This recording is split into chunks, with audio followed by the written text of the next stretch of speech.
news today? Just got in from Ohio. Oh, okay, Mr. Weber. It's nice talking to you. And also being here with the Great American Circus today. 2 shows, 4:30 and 7:30 at the wonderful Cadillac Park, is it? Yeah, it's Sweeney Old's Cadillac Subaru. That's near 10th Street on National Road. Hey, all you need to do is point to me when you say it's at, and I'll be glad to throw it in there, too. I'm a little more familiar with this town than you are today, but 4:30 and 7:30 coming up here. And we'll be talking to you just a little bit more right after we check out the AAA Weekend Travel Report. All right, now, if I can learn how to tell time, I'll tell you that it's 9 minutes after the hour of 9 o'clock. 68 in downtown Columbus. Tiny Tim, my special guest today. Tim, good to have you here, as we mentioned before. It's my pleasure being here. I'm glad you corrected me on the time. Sometimes I get a little bit lost there. I think I'm maybe on Pacific time. You know, I'm a California boy at heart, I think. Maybe that's what it is. You can have it to anyone. So from there. Tell us where you've been here lately, how your scheduling's been. Well, I'm with the American Circus for 37 weeks. From March 2nd to November 10th, and if it goes further, the top's November 30th. 280 towns or less in that period of time. A new town every day, different states from Florida to North Carolina to Illinois to Ohio, Indiana, and it winds up back in Florida. Now, you had just come here, I think, from Hamilton, Ohio. Right. I heard you were in Cincinnati, though, yesterday. Was that right? For a for a radio show. So how did you like Cincinnati, anyway? Well, I've been there many times, and it's always a nice, interesting city. Okay. A nice downtown area they have. Now, I understand you came in today via 25th Street and got to see all this wonderful construction work we've got going on here today. I hope that didn't throw you off too much. No, everything, it's good to rebuild again. Whenever I see construction on highways, you can't complain. If you do, it's bad highways. If you don't, you know what I mean. Yes, I think so. So we're going to be talking a little bit more with you a little bit later on here. Right now, let's get back to more music on Light Rock 105. What's in the news on Light Rock 105? Doing it all for my baby, 914-69 in downtown Columbus. Mark Weber along with Tiny Tim, who's in town for the Great American Circus, Allen C. Hill's Great American Circus. Tim, nice to have you here today. Wanted to talk a little bit about something I think people my age will remember most of all, your appearances on Laugh-In. Well, Mr. Mark Weber, it's a pleasure being on your show. I'll tell you, those are, anytime you hit a top TV series, whether it's Dallas, Bill Cosby, anytime you get these roles, your career is right in heaven. I mean, it's right at the top. And that's what happened with Laugh-In. I mean, we had Goldie Hawn, Judy Carn, Alan Seuss. All these people were all part of a hit TV series. The Inquirer, the Star, all these people would write about you. 16 magazine in my case, and Teen Beat would put articles about me in there. They came like flies. And then when the series ended, when the popularity waned, like everything else, if you don't get another hit series or another hit record quick, you are a has-been. It's the old showbiz adage, you're only as good as what you were last seen in, right? You're only as good as your last hit.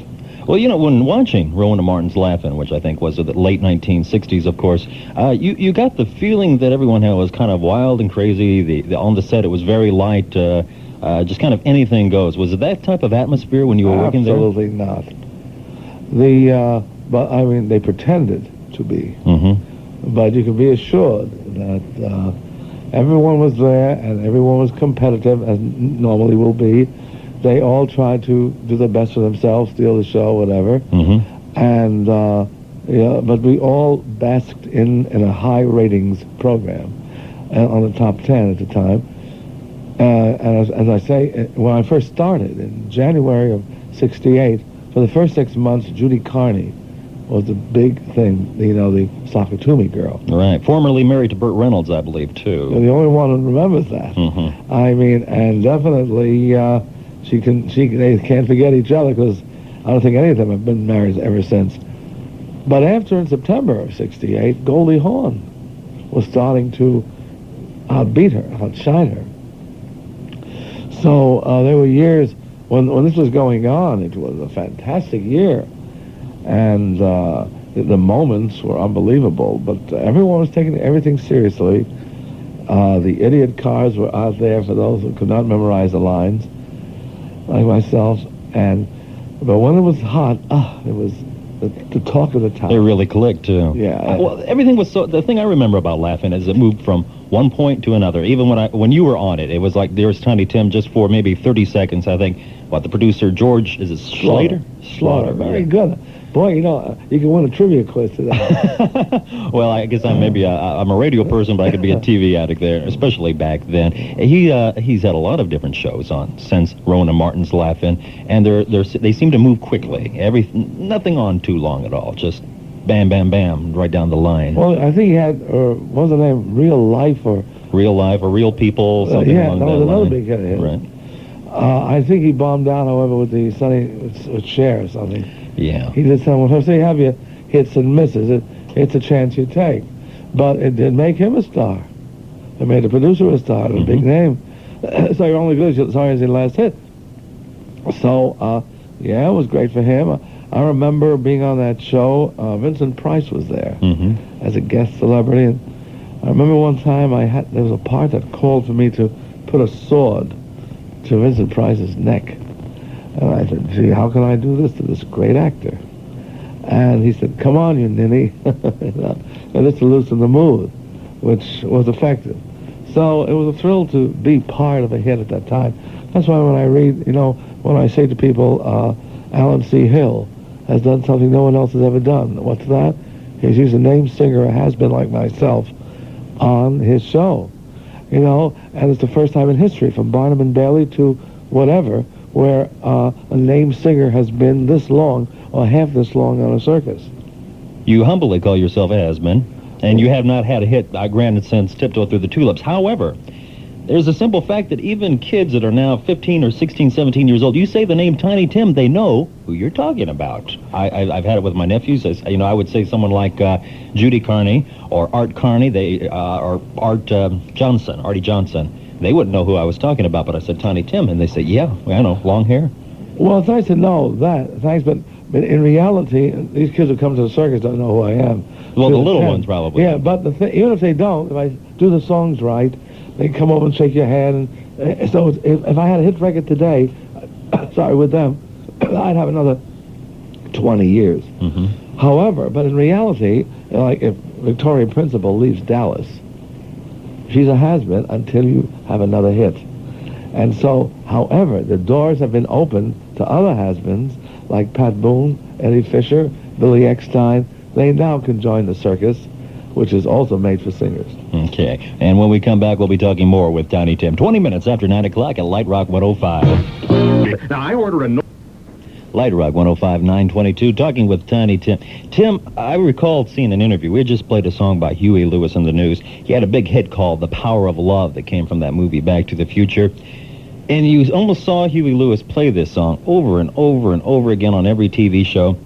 He did a concert one time, and he came out right before he played it, and he said, well, this is the power of love, and I'm wondering, are you guys as tired of hearing this as I am of playing it? And one tends to wonder sometimes if you play a song over and over and over again, if it ever can have that same vitality that it used to. Tell us a little bit about Tiptoe Through the Tulips, what it means to Tiny Tim in 1987. That's a good question. So I'll tell you, first of all, of course you get tired of it. Yeah. I mean, you get tired of the clothes you wear and you change, and the food you eat you change, and you get tired of marriage too, because tiredness is a natural function, unfortunately, and a deep pain, especially if you're married. It's another subject.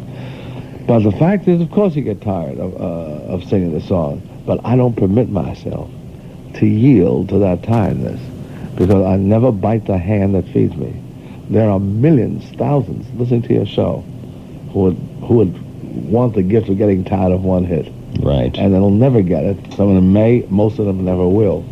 So I just thank Jesus Christ for the strength that I was able to make this song a hit again after Nick Lucas did it in 1929 from the motion picture The Gold Diggers of Broadway, one of the early Technicolor sound pictures, written by Al Dubin and Joe Burke, good writers of the period. But, so the fact is, sure, I get tired, but I will not permit myself. You always sing that song, and you try to renew it again. Van Heflin, one of the great actors of the 40s and 30s, told me when I met him in 1968 in Hollywood. He said, what goes on today, he related this to plays, that these actors play the same parts every day, and they get tired of it. They want to quit the show after a year. He said when he played the part, he always recreated it every night. And that's the difference of discipline. Find something fresh in it, too. Try to find something fresh in it. Fans bought it, and they always want to hear, the record that they have in their home, on the radio, personally in their boudoir. When you were talking, I couldn't help but thinking about Leonard Nimoy, who got so tired of being connected with the Mr. Spock character on Star Trek that he writes a book called I Am Not Spock. Well, then the movie deal comes along, such and such $1 million for this movie, then a chance to direct. Suddenly, he's happy to be Spock again. And the situation, you ever wonder about people coming up to you? You got the hairstyle. Wondered if you could ever change your image. Are you happy being what you are now? Yeah, I mean, I've had this. You're talking to the original. I've had this before all of them, even the Beatles. I go back to '54 in New York. I mean, pictures were taken. Of course, adverse comments were made, but I opened the door to these knocks from '54 on, and only time I would change it is for a guaranteed, money-wise guarantee, for a hot movie role. Otherwise, until I feel the time is for it to go, it stays right here. All right. Tim, we'll be talking with you just a little bit more in just a moment. Right now, let's get back to more good sounds on Light Rock 105. Forecast, 71 cool degrees now in downtown Columbus. Our forecast brought to you by Beckemeyer Insurance. Tiny Tim is with me here today. He, of course, is appearing with the Great American Circus. Once again, showtimes 4:30 and 7:30. And we were talking during the break, Tim, about people using styles. You called yourself the original the last time that we were talking. Do you see Tiny Tim and some of the artists that are getting prominence today? Yeah, I think even in the 60s, 70s, you had Kiss with the makeup. I had way back in the 50s, people think I was crazy in the streets. I mean, white makeup, Boy George, I think, just a style, just a sketch, And it's crazy as it sounds, just this new comic Emo, I think. Emo Phillips. I think another one.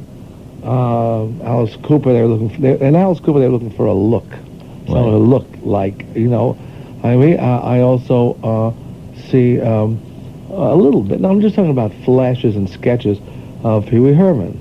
You see, so, which, it's a thrill. In 1930, Rudy Valley, who was the Elvis Presley of his day, on radio, he went to California.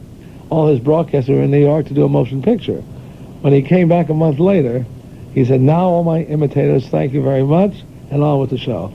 I see. This is the second time you brought up the name Rudy Valley. Were you a big fan? Oh. Or are you still a big fan? Always a little bit. He passed away, July 4th. Of course. I remember all the controversy about his belongings being found all over in so many different rooms, and his wife having a lot of that, too. But what was it about Rudy Valley you liked? Now, that's a great question. That's what Bob Dylan asked when I had a meeting with him back in '67. I've heard Rudy Valley records on the old '78 Victor going back to 29, 30, that period of time. And read his book in 1930, Vagabond Dreams Come True.